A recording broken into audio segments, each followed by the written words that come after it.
Hey K-popers, and welcome back to Hallyu. This week we're talking about a girl group that has seen their fair share of controversy, Stellar. We'll start by looking at how the group struggled with a slow start upon debut and then see their massive shift to blatant sex appeal to try and sell more albums. Next, we'll see how they gradually backpedaled that while still staying sexy and how they had a rocky final few months as a group. And finally, we'll talk about some of the horrible things that have been going on behind the scenes during their time as a group that serve as a clear warning for other labels even now. Before we get started, I want to quickly thank Hallyu's honorary producers. If you want to show off your bias group here, share your pics in weekly videos, and join a vibrant Discord community with watch parties, custom emoji, and more, all you need to do is support Hallyu on Patreon. So Stellar's story begins back in 2010 when their label Top Class Entertainment, which is now known as the Entertainment Pascal, was planning a 6-member girl group which would include both members from Korea and Japan. But for an unknown reason, those initial plans partially fell through, and instead the label announced that Gayoung would be joining the group. Gayoung was kind of known at the time in the public eye for a really crazy reason.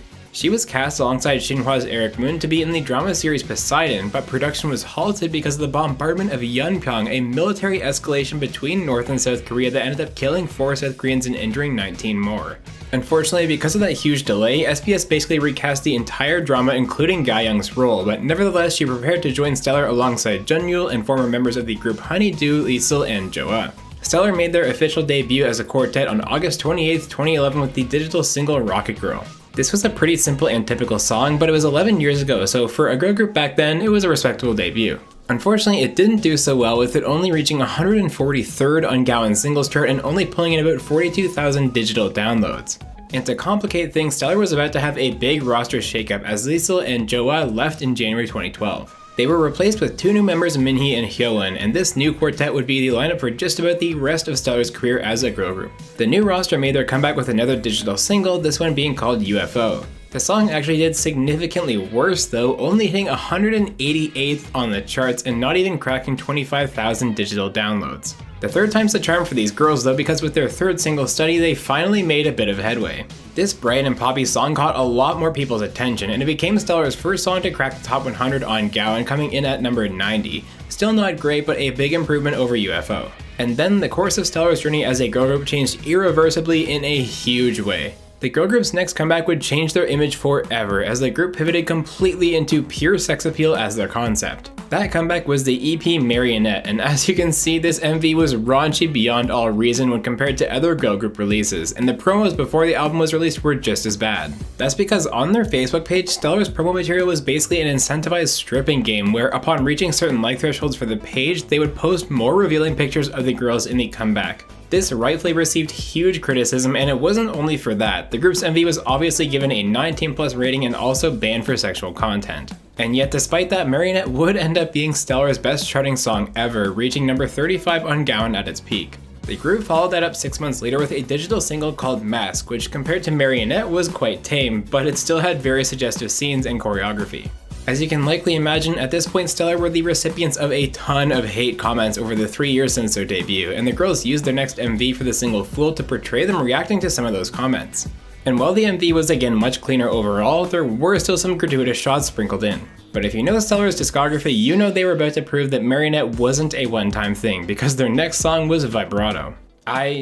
What do I even say about this song? In my opinion, it puts Marionette to shame in terms of being blatantly sexual. I mean, just look at this sequence in the final bridge.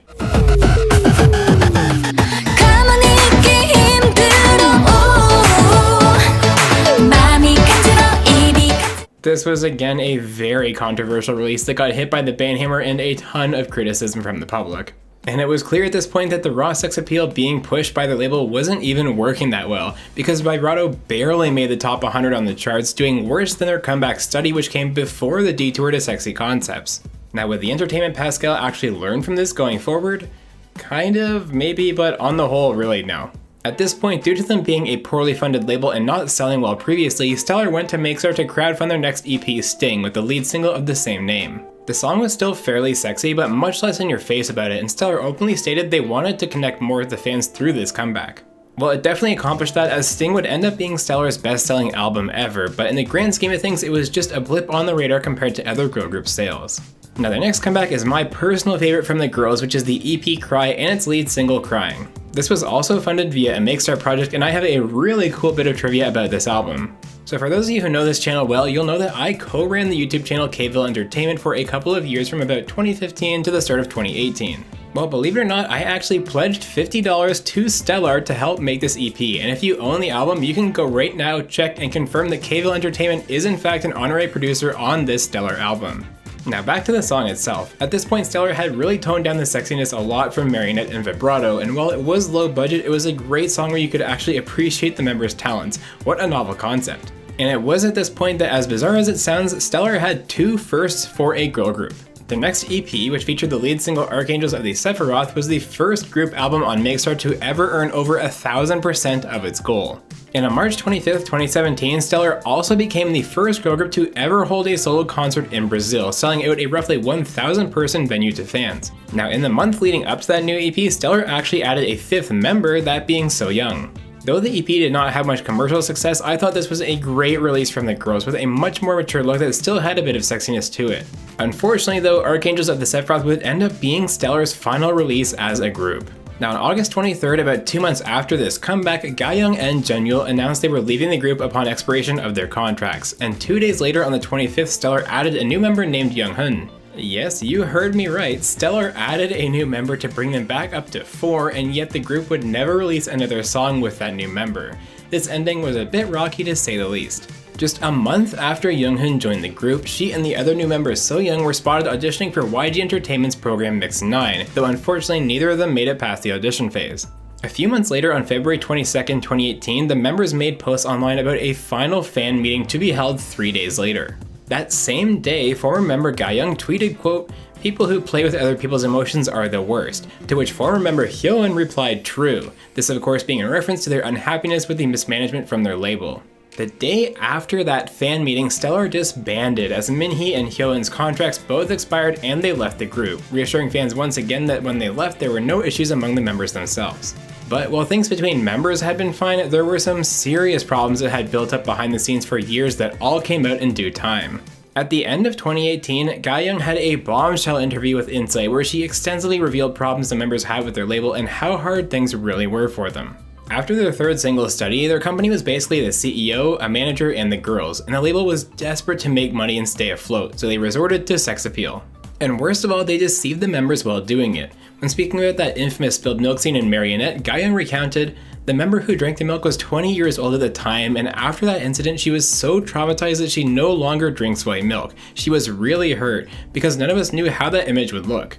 And this was not the only incident. The girls were also tricked into trying on those extremely revealing outfits that were used in the promos for Vibrato, where they had been reluctant to even try them on and then were promised by the label that they wouldn't be used. Perhaps most heartbreaking though was when Gayoung said, quote, "People seem to think, oh, she must be like that in real life as well. That was really hard for me. I'm not that kind of person, and yet because of that one concept, the whole world sees me as this type of person."